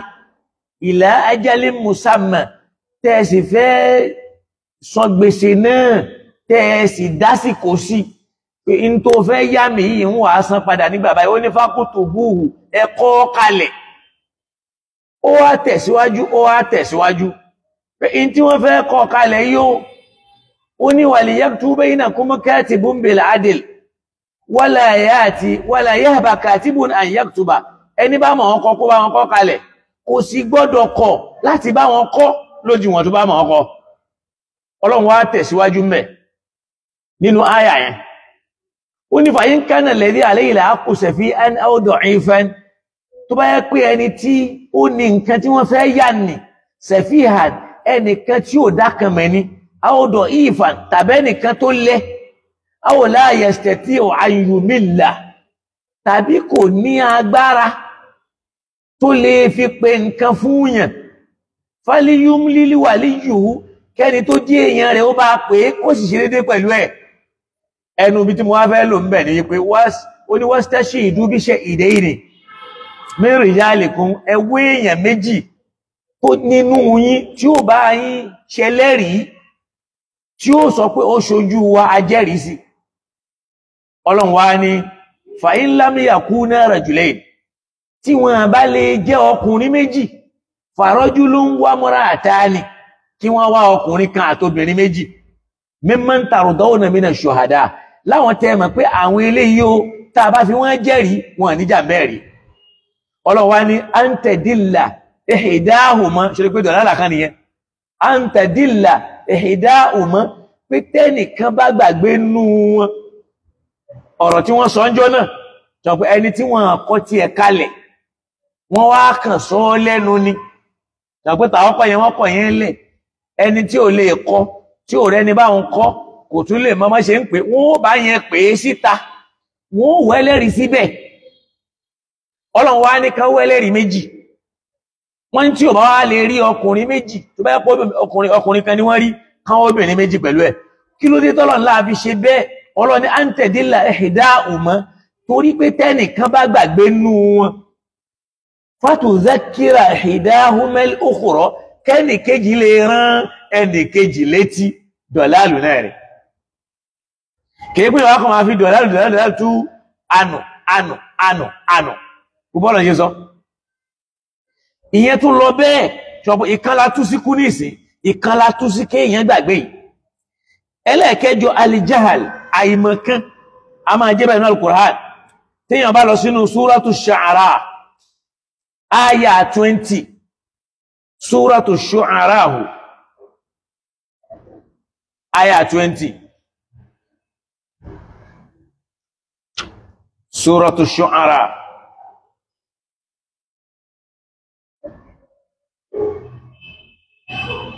naam ẹ̀yin Suratul Mu'minuna ló ti rí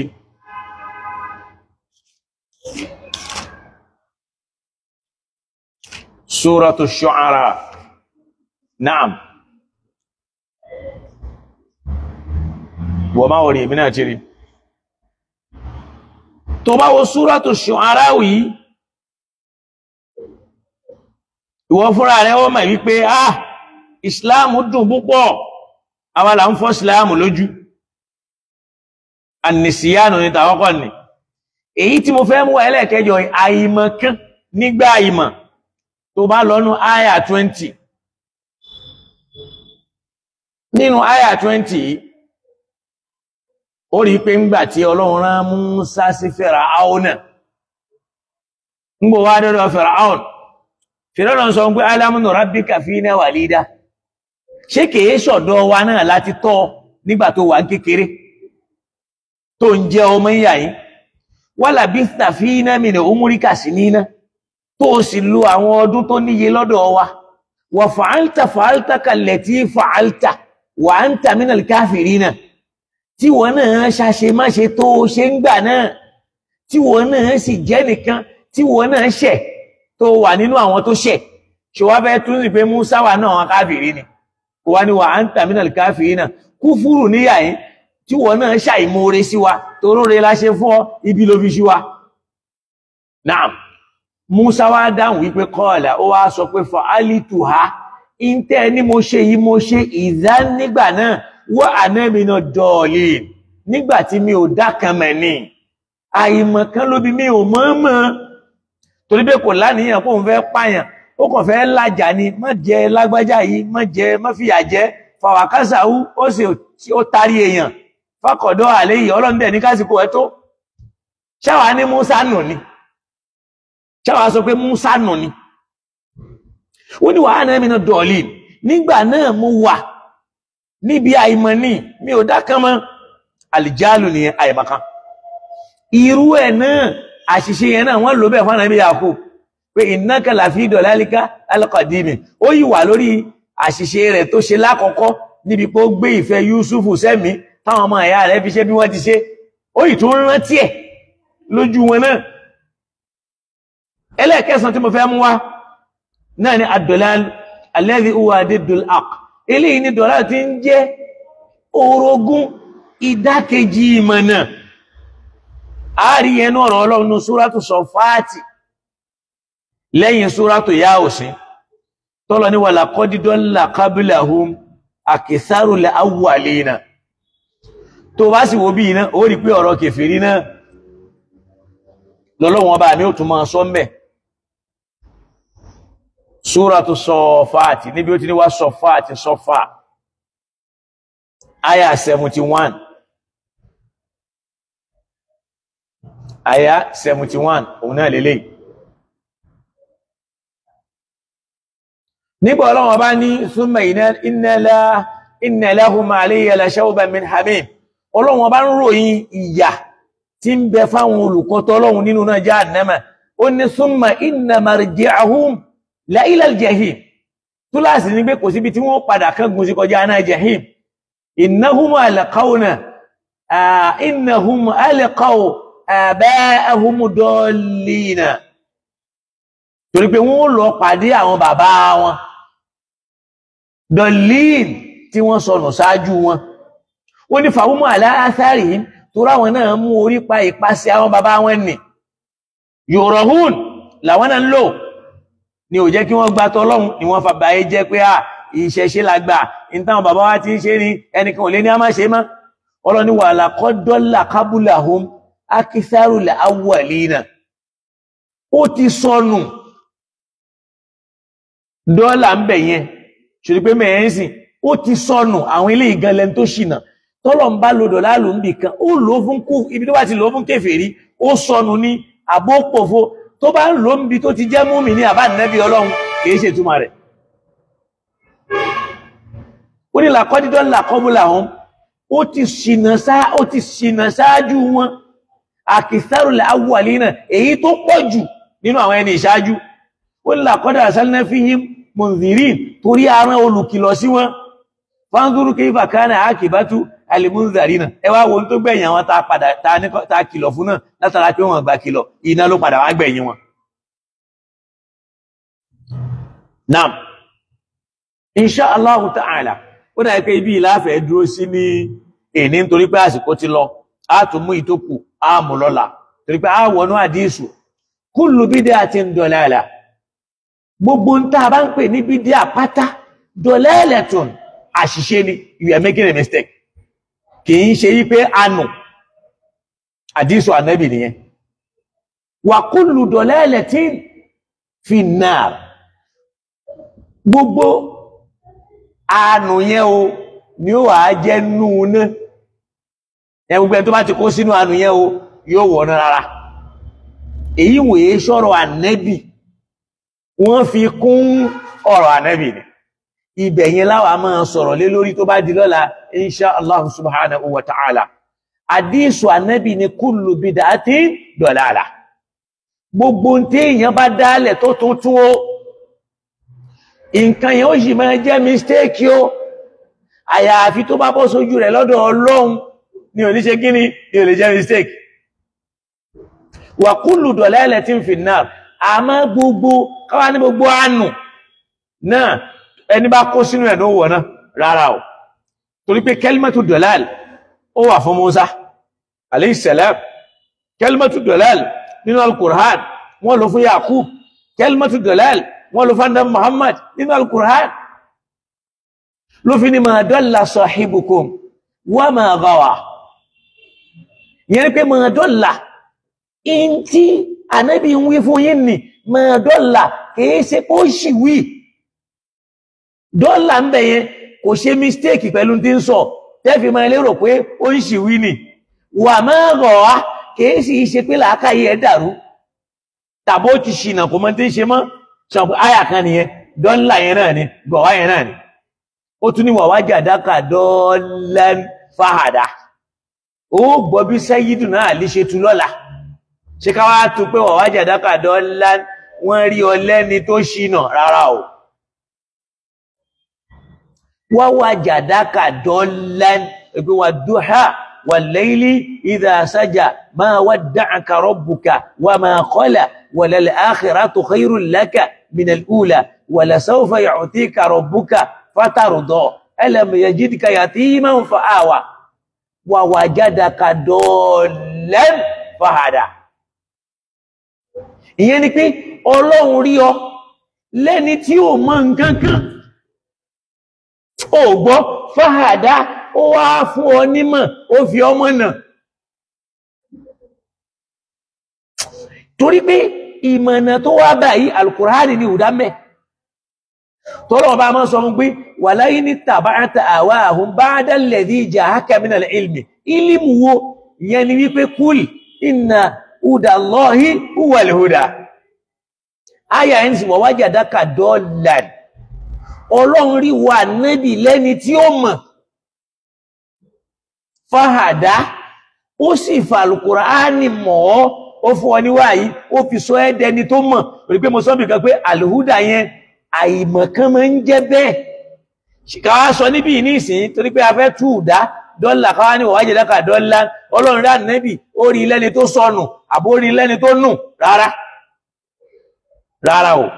wàwájàdáka dọ́ọ̀là Ọlọ́run rí wa nábì lẹ́ni tí ó mọ̀ ó lè kọ́ ó lè kà fáhàdà ó sì fi bá ti ń kọ́ ó fi hàn ọ́ ó fi bá ti ń kà ó fi hàn ọ́ ó fi bá ti ń ṣe ogbẹ̀ ó fi hàn wà nábì lọ́lọ́run fi ń sọ fánà sálàmù yìí pé wàlẹ́wùlà fadlullahi alayka àyà yẹn kọ́ èyí tí mo fẹ́ lò nínú àyà yẹn jẹ́ kí n wò mo fẹ́ rántí àyà kan tọ́lọ́run lò fánà mọ́mọ́ sallallahu alayhi wa sallam wa kana fadlullahi alayka azima wa kana fadlullahi alayka azima àyà yẹn mo gbàgbé ìbẹ̀rẹ̀ ma nínú suratul Isra'i ló máa wà wa kana fadlullahi alayka azima ma rántí àyà yẹn nísìn náà mo ti rántí ẹ̀ jẹ́ kí n wò jẹ́ n wọ Al-Qur'ani fún náà máa gbáwó Suratul Nisa aya 113 ló wà Suratul Nisa Ọlọ́ni walawla fadlullahi alayka wa rahmatuhu tí ìbá ṣe ọlá Ọlọ́run àjùlọ Ọlọ́run lára rẹ̀ àtàánú ẹ̀ ó ní lahammati ta'ifatun minhum an yudilluka àwọn kan nínú àwọn ará Mákà ni wọ́n bá sọ sí ìdí láti sọ ìwọ Ànábì kan ṣì ọlọ́nà ma gbọ́ wọ́n máa yudilluna wọ́n àdẹ̀lẹ̀ rẹ̀ ní kankan ṣì lọ́nà illa anfusahum àfi kan ṣera wọn lọ́nà wọ́n ní wa ma yadurrunaka bi shay'in wọ́n sì lè rí nira kankan kó bá wà nábì torí pé kíni wa anzalallahu alaykal kitaba Ọlọ́hun sọ al-Qur'ani kalẹ̀ fún ọ wal hikmata ó sì fún ọ lágbọ́n bá ti lò ó ẹ̀hẹ́ tí mo fẹ́ lè pé wa allamaka Ọlọ́hun wá fi mọ̀mọ̀ ọ́ ma lam takun ta'lam léyìí tó mọ̀ tẹ́lẹ̀tẹ́lẹ̀ wa kana fadlullahi alayka azima ìyẹn ló wá di ọlá Ọlọ́run tó tóbi lára rẹ̀ wá wò sí wà wajadaka dallan fahada wa allamaka ma lam takun ta'lam bí a bá dọ̀ àwọn àfá tí wọ́n jẹ́ ni tí wọ́n dá orúkọ Ọlọ́run mọ̀ dáadáa áyà yìí wọ́n máa ń lò fẹ́ni torí ẹ bá kú wọ́n sì fi jí làákàyè ẹ̀ padà yóò máa ní zikiron tó bá jẹ́ tí máa ní nìsí àti pé ó máa ń gbàgbé nǹkan tàbí tí kìí mọ̀ nǹkan yóò mọ̀ mọ́ wa allamaka lára ń tá Al-Qur'ani bí sọ pé Al-Qur'ani òun fi ṣe ìwòsàn fún mùmínì ni nunazzilu min Al-Qur'an àti sọ kalẹ̀ sínú Al-Qur'ani pé ma huwa shifahun in tí ó máa jẹ́ wòsàn wa rahmatun lil mu'minin irú àyà yìí nìsín wọ́n máa ń lò fẹ́ni torí ẹ bá kú tí ò bá mọ̀ nǹkan yóò padà dìmọ̀ pé wa allamaka àní wọ́n fi mọ ìwọ ànábì ni Ọlọ́run fi mọ̀ ọ́ ma lam takun ta'lam in tó jẹ́ pé lam takun ta'lam ó mọ̀ tẹ́lẹ̀tẹ́lẹ̀ ìgbà tó wá mọ̀ yẹn kana fadlullahi alayka azima òun ló wá di ọlá Ọlọ́run lára rẹ̀ tí wọ́n náà fi wá dé yẹn ńlá wọ́n náà wá ṣe kíni ó wá dé yẹn ńlá tó bá wá wo àyà tó tẹ̀lé 113 yẹn Ọlọ́run fi ń sọ pé la khayra fi kathirin min najwahum má wo pípọ̀ tí wọ́n pọ̀ torí kò sóore kánú pípọ̀ wọn illa man amara bi sadaqatin àfàwọn tí wọ́n bá ń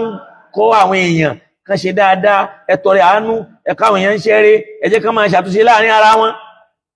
ó rí pé wa wajadaka dallan fahada nísìn wa wajadaka Ọlọ́run rí wa Ànábì dallan lẹ́ni tí ò mọ̀ nǹkan kan fahada wá fi mọ̀mọ́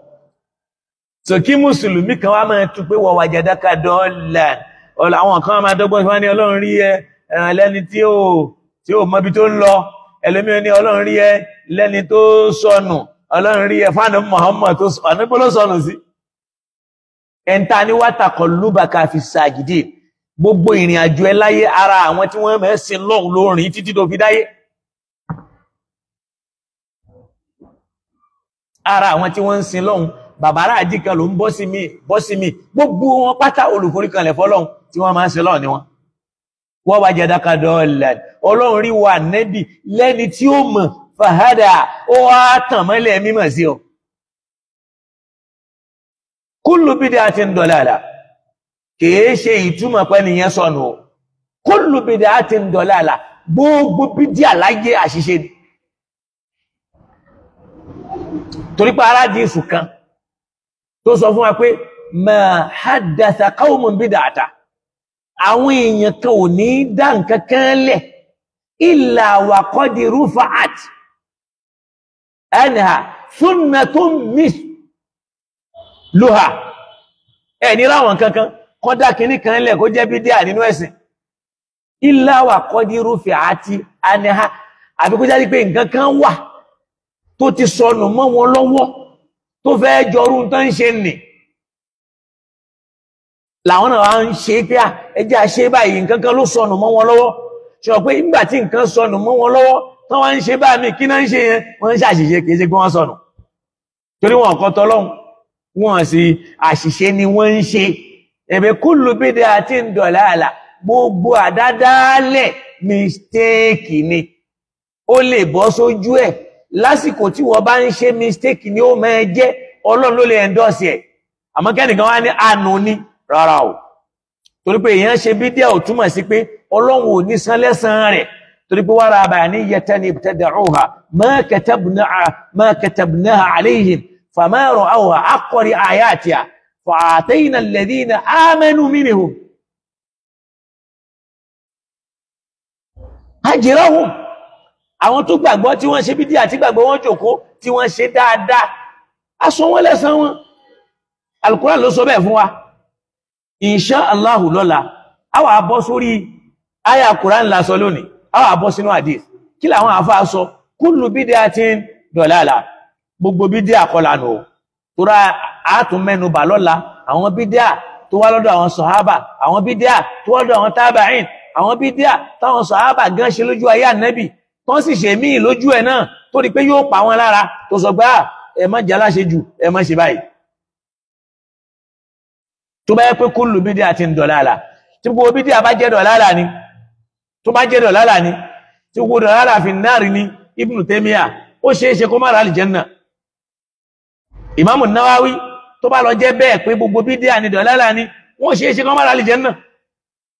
tó bá jẹ́ pé kullu bid'atin dalalah ni al-Imam Tabari ó ṣe é ṣe kó má ra àlìjẹ́nnà tó rán wọn mẹ́tẹ̀ẹ̀ta kò sẹ́ni tó fẹ́ yàwó nù wọn wọ́n sì pọ̀ bẹ́ẹ̀ nínú àwọn àfáà súnnà tí wọ́n fẹ́ yàwó táà Nábì sallallahu alaihi wasallam sọ fún pé àìfẹ́ yẹn náà bídà ni torí pé dídùn súnnà là ń pè ní kíní lẹ́pẹ̀ ní bídà so àwa mùsùlùmí ẹ jẹ́ á ṣe pẹ̀lẹ́pẹ̀lẹ́ pẹ̀lú ara wa intawi gbogbo èèyàn kan ní ó tẹ́ lọ́rùn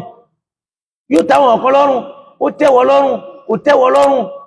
al-hukmu lillah ọlọ́run ìdájọ́ ń bẹ lọ́dọ̀ rẹ̀ ẹ̀kí ní ń wí ó fẹ́ bá súnà jẹ́ ní ó ń tú súnà wo ni mò ń tú nìsín mò ń sọ tí a fi jọ kan àwọn ń tá ti dàrú máa wá lo ọ̀rọ̀ Ibn Taymiyyah lọ́la tí wàá fi mọ̀ pé kullu bid'atin fi an-nar kìí ṣọ̀rọ̀ Ànábì Muhammad pẹ̀lú ọ̀rọ̀ àwọn àfà kullu bid'atin fi an-nar kìí ṣọ̀rọ̀ Ànábì Muhammad àwọn kan wọ́n fi kún hadithu yẹn ni torí pé wọ́n fẹ́ fi kullu bid'ati yẹn wọ́n fẹ́ lò fún dọ̀láàl tí ó jẹ́ ti kúfùrù láwọn tí wọ́n jẹ́ aláṣejù wọ́n fẹ́ lò dọ̀láàlù yẹn fún kúfùrù kí fún kúfùrù yẹn náà lè bá ṣe kíní o kó lè bá bọ́ sínú iná gbogbo bí Ọlọ́run sì ti lo kúfùrù náà kọ́ lólùkọ́ tọ́lọ́run torí pé náà Kùránì Ọlọ́run lo àlìkáfírù fún àgbẹ̀ àlìkáfírù ó lò fún àgbẹ̀ àlìkáfírù ó lò fún àpá ẹ̀ṣẹ̀ ènìyàn rẹ̀ kàfárná àníhún sayyihatihim kalimatu káfàrà a fi pa ẹ̀ṣẹ̀ wọn rẹ̀ so káfírù nínú káfàrà náà Kùránì kò mú túmọ̀ kan dání dọ̀láàlù náà kò mú túmọ̀ kan dání ibi a ti ń bọ̀ ní pé dọ̀láàlù a máa túmọ̀ sí kíní o a máa túmọ̀ sí kéèyàn ṣe kíní kéèyàn ṣìnà kó sọnù kó lójú ọ̀nà Ọlọ́run léyìí tí ń jẹ́ ti kúfùrù dọ̀láàlù a máa túmọ̀ sí ìgbàgbé ọ̀gbọ́ a máa túmọ̀ sí àìmọ̀kan a máa túmọ̀ sí ànù a máa túmọ̀ sí àìmọ̀kan anisiyan a máa túmọ̀ sí ìgbàgbé al-ilak a máa túmọ̀ sí ikú al-khata'u a máa túmọ̀ sí àṣìṣe al-butulanu a máa túmọ̀ sí pé nǹkan ti bàjẹ́ tó bá ní kullu bid'atin dalalah gbogbo ohun tó máa dálẹ̀ àdálẹ̀ yẹn ìbàjẹ́ ni rárá torí ìtàwọn sàhábà ṣe ṣọ́lọ́ ń bàjẹ́ mọ́ wọn lọ́wọ́ ni àbẹ́ ìtàwọn tábàáìn náà ṣe ṣọ́lọ́ ń bàjẹ́ mọ́ wọn lọ́wọ́ ni lójú ayé ànábì kò sí mọ́dà kan sọ́bjẹ́ẹ̀tì kan tí ń jẹ́ náhàwù lójú ayé ànábì kò sí sọ́bjẹ́ẹ̀tì kan tí ń jẹ́ sọ́rfù lójú ayé ànábì kò sí sọ́bjẹ́ẹ̀tì kan tí ń jẹ́ àrúdù kò sí sọ́bjẹ́ẹ̀tì kan tí ń jẹ́ bàlágà kódà kò sí tí ń jẹ́ tajwídù gẹ́gẹ́ bí sọ́bjẹ́ẹ̀tì táàfi wá fún ní àwọn àbúwàb pé hukumu al-basmala hukumu al-isti'adha hukumu nunu sákínà wà tanwin kò sí tí ń jẹ́ bẹ́ẹ̀ ṣáwàá sọ pé nígbàtọ́ yẹn náà ti wá ṣe bẹ́ẹ̀ yẹn dọ̀lálù ní rárá laysa kullu bid'atin dalalah wa min al-bid'ati man kanat bid'atun huda nínú bídíà wà tó jẹ́ pé bídíà ìmọ̀nà tó wà lójú ọ̀nà Ọlọ́run ó sì wà nú ẹ̀ tó jẹ́ bídíà àánú tí ò ní ṣe pẹ̀lú tọ́lọ́run àwọn ogun tó bá ti fi ń sin lọ́hun tó fi ń súnmọ́ lọ́hun kò lè jẹ́ bídíà àánú nínú bídíà máa túmọ̀ sí àṣẹkọ́ dọ̀lálù a máa túmọ̀ sórí ibú dọ̀lálù a máa sí al-khusran kéèyàn pọ̀ fó tọ́lọ̀ ní alẹ́ adullukum bil akhsarina a'mala ẹjẹ́ ń júwe fún yín àwọn kan tó já sí pé ní àṣedànù ni wọ́n ń ṣe ó ní alladhina dalla sa'yuhum fil hayati dunya òun làwọn kan tí wọ́n já sí pé àtayé níyà yìí ni wọ́n ti pàdánù iṣẹ́ wọn. Dalla sa'yuhum níṣẹ́ wọn ti bàjẹ́. Wa yahsabuna annahum yuhsinuna sun'a lójú tí wọ́n táwọn mọ̀ rò pé àwọn ń ṣe dáadáa. Inú Suratul Kahf ni àyà yìí wà. Kódà nígbẹ̀yìn Káàfì ló wà. Mo fẹ́ parí ẹ̀ síbi àyà yẹn. Fa hal adullukum bil akhsarina a'mala, ṣé kí n júwe fún yín àwọn tó yẹ pé ní wọ́n ń ṣiṣẹ́ ni wọ́n sì ń pàdánù iṣẹ́ wọn, wọ́n pò fún ẹ̀. Wà máa gbọ́ Ọlọ́run láwọn tó yẹ pé ní dọ́là sáàyò gbogbo eré tí wọ́n ń sá lọ tí wọ́n ń sábà láyé ó ti bàjẹ́. Yahsabuna annahum yuhsinuna sun'a, àmọ́ wọn lójú tàwọn mọ̀ rò pé àwọn ń ṣe dáadáa, àwọn ń ṣe dáadáa. Ọlọ́run wá júwe àwọn tó ń sọ. Ó ní ulaika alladhina kafaru bi ayati rabbihim, àwọn eléyìí làwọn tí wọ́n pe ọ̀rọ̀ Ọlọ́run nírọ́, wọ́n gba Al-Qur'ani gbọ́ rárá. Wa liqa'ihi, àtọjọ́ tí wọ́n lọ bọ́lọ́run pàdé wọn gbà pẹ́sàn wà, wọ́n sì nígbàgbọ́ sọ́lọ́run, àmọ́ wọ́n ń ṣe dáadáa láyé, wọ́n ń ṣe gbogbo ẹ̀. Ọlọ́nirú wọn bẹ́ẹ̀ fahabitati a'maluhum, in tó bá ṣe wọn jẹ́nu ni fala nuqimu lahum yawmal qiyamati wazinan. Àní iṣẹ́ wọn kò ní tẹ̀wọ̀n lọ́dọ̀ Ọlọ́run. Ó wá ní walladhina amanu, ṣó wá ra wọn tí wọ́n gbọ́ Ọlọ́run gbọ́ amilu salihati, tí wọ́n ń ṣe dáadáa, wọ́n ń tẹ̀lé àṣẹ Ọlọ́run, kanat lahum jannatul firdawsi nuzula. Níbẹ̀ yẹn náà àwọn olùkọ́tọ̀ Ọlọ́run ọba ń bá wí pé dọ́là sáàyò láyé tán wà yí o aksarina aláṣẹ́dà ní wọn kí ló fà ní pé dọ́là sáàyò gbogbo eré tí wọ́n sá láyé yìí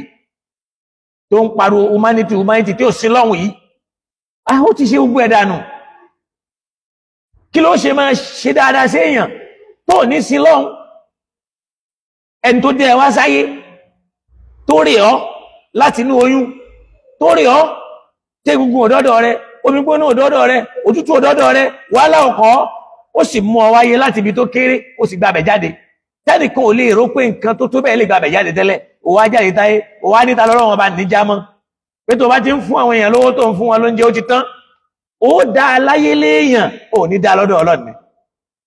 Torí pé ó recognize Ọlọ́run. Àwọn èèyàn ló recognize. Kò sọ lánàá nìyẹn. Alọ́gọ̀ wáyà. Kí èèyàn di ẹni àánú pátápátá. Amúyẹn náà wá. Ìyẹn lákàánú yà sílẹ̀ kan. Àwọn ìyẹn sọnù kúrò lórí tọ́lọ́run pátápátá.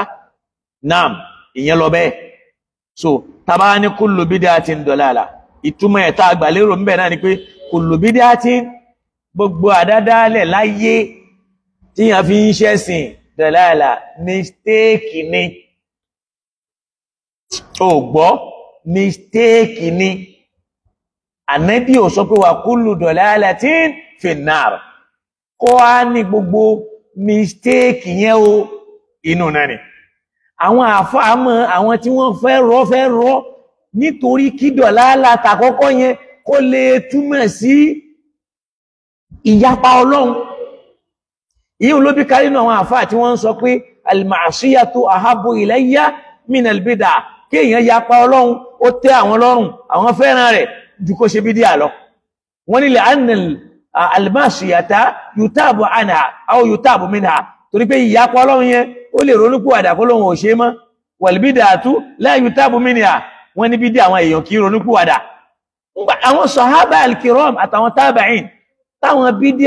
wá látọ̀dọ̀ wọn, ìronúpìwàdà wọn ni wọ́n ronúpìwàdà pé tí wọ́n fi ń sin lọ́ni kò lè jẹ́ dọ̀lal.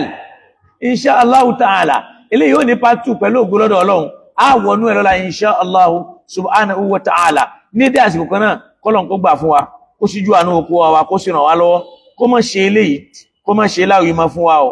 kó ṣàánú fún wa o. Ẹrú Ọlọ́run tí ń wí, ẹrú Ọlọ́run, ẹ̀dá Ọlọ́run ni. Òun náà pé lọ́dọ̀ Ọlọ́run, gbogbo wa náà tá a sì ń gbọ́ mi, kò sẹ́nìkan tó pé o. Ọlọ́run nìkan lọba tó mọ̀ èèyàn rí. Òun fún rẹ̀ ló dáwọn ẹni rí mọ̀. Ẹnìkan ò lè dájú ara ẹ̀ kó wá sọ pé èèyàn rí lòun, àfọlọ́run ọba mi nìkan. Eléyìí Ọlọ́run má ṣe lópin ìrìnàjò fẹ́ nìkan kan wa. À ń fi eléyìí ṣàdúrà fún ọba Abdul Markaz, àlékún àlàáfíà, àlékún ẹ̀mí gígùn, Olúwa Ọlọ́run dákun bá wa ṣe fún bàbá wa náà, la ilaha illallah. Bákan náà gbogbo yín tẹ́ ń wò wá àánú Ọlọ́run ìdẹ̀ra Ọlọ́run Ọlọ́run bá wa ṣe fún kó wá aṣe laqad ja'akum li ilafi fún baba láyége ìdẹ̀ra Ọlọ́run bá wa ṣe fún àtàláfíà tó pé àsọbájé àwíṣe àsọṣẹ́ Ọlọ́run bá wa ṣe fún wọn mẹ́jọ padà sẹ́yìn jọmọ lọ́wájú sí bismillahir rahmanir rahim laqad ja'akum rasulun min anfusikum azizun alayhi ma anittum harisun alaykum bil mu'minina raufur rahim fa in tawallaw faqul hasbiya Allah la ilaha illa huwa alayhi tawakkaltu wa huwa rabbul arshil azim bismillahir rahmanir rahim li ilafi quraishin ilafihim رحلة الشتاء والصيف فليعبدوا رب هذا البيت الذي أطعمهم من جوع وآمنهم من خوف ما شاء الله بكنا بقوا àgbàlagbà dáadáa tí wọ́n ṣe dáadáa pẹ̀lú Ọlọ́run bá wa ṣe dáadáa fún wọn láti bàbá wa Adégbìtẹ́ bàbá Gbọ́lágadé bàbá Aládé Bákàrè káàdì gbogbo wọn Taofik Kọ́lápọ̀ Ọlọ́run kó wá Ọlọ́run bá wa ṣe dáadáa fún wa àwọn náà tá ń wò wá Ọlọ́run bá wa ṣíjú àánú wa kó bá wa gbọ́rọ̀ wa ẹ̀ sọ àtẹni faramọ́ ń táwí àtẹni tí ò faramọ́ Ọlọ́run bá wa ṣe dáadáa fún wọn àmì ìta ń wí náà àwa náà ń sọ kó lè jódodo kó lè yí ayé ni faman sha'a falyu'min ẹni bá fẹ́ kó gbà faman sha'a falyakfur ẹni bá fẹ́ kó kọ̀ yìí wò sí mú jálẹ̀ kò ní abúra wa kò ní máa yẹ̀yẹ́ ara wa kò ní awí tí ó dánú ara wa tó ráwọn àfáà náà ṣerú ẹ̀ lánàá tọrọ wọn ò jọra kó darí náà sàhábà tọrọ wọn ò jọra tòun ti bẹ́ẹ̀ wọn yẹ̀yẹ́ ara wọn bàbá mi Abdulrasaq Kẹ́hìndé Ibrahim Ọlọ́run bá mi ṣàánú yín Akim Mahmood Ọlọ́run ní dá ojú ọlá yín bolẹ̀ bàbá mi Aṣáájú Usman ó pẹ́ tí mo gbúrò yín kódà mo ń wá nọ́mbà yín Ọlọ́run kádàrá bí kí n rí Ibrahim Olówu Ọlọ́run bá mi ṣíjú àánú wò yín bákan náà Abdulwahab Babátúndé Ọlọ́run bá mi ṣe dáadáa fún yín bákan náà Aṣíwájú Ọlálékan Ọlọ́run bá dáadáa yín jẹ́ mọ́ sí padà lẹ́yìn yín dọ́là la ilaha illallah Ọlọ́run mọ̀ kó wá wa ó mọ̀ ń tàn fẹ́ ó mọ̀ ń tàn béèrè gbogbo àwa tá a gbá wa ṣe ètò àtẹ́ntó wo ní ìsìn àtẹ́ntí ó máa padà wó lẹ́yìn tá a bá kó lórí kíní Ọlọ́run bá wa ṣíjú àánú wọn kó bá gbọ́rọ̀ wọn sẹ́sọ̀ mọ́ wàá ṣe lè láṣẹ máa fẹ́ nìkan kan wa Ọlọ́run dákun la ilaha illallah gbàdúrà wa ṣàánú fún wa jẹ́ atán sórí Islam wájá gùn lẹ́mí jẹ́ alálàáfíà àpadà síbò àpadà sí ìgbà tí ó dé dáàlá àṣẹ má Olúwa Ọlọ́run dákun mọ́jọ́ ó kàn mí mọ́jọ́ ó kẹ́ni kankan nù wa la ilaha illallah Allahumma inna nas'aluka mujibati rahmatika wa azayma maghfiratika wa salamata min kulli ithmin wal ghanimata min kulli birr la tad'a lana dhanban illa ghafarta ولا هما إلا فرجته ولا دينا إلا قضيته ولا حاجة من حوائج الدنيا والآخرة إلا قضيتها يا أرحم الراحمين بأقيا أول الأولين ويا آخر الآخرين يا ذا القوة المتين يا رحم المساكين ويا أرحم الراحمين الفاتحة بسم الله الرحمن الرحيم الحمد لله رب العالمين الرحمن الرحيم مالك يوم الدين إياك نعبد وإياك نستعين اهدنا الصراط المستقيم صراط الذين أنعمت عليهم غير المغضوب عليهم ولا الضالين آمين ولا حول ولا قوة إلا بالله العلي العظيم سبحانك اللهم وبحمدك نشهد أن لا إله إلا أنت نستغفرك ونتوب إليك سبحان ربك أيضا سبحان ربك رب العزة أما يصفون وسلام على المرسلين والحمد لله رب العالمين السلام عليكم ورحمة الله وبركاته انت اثنين ثلثين انت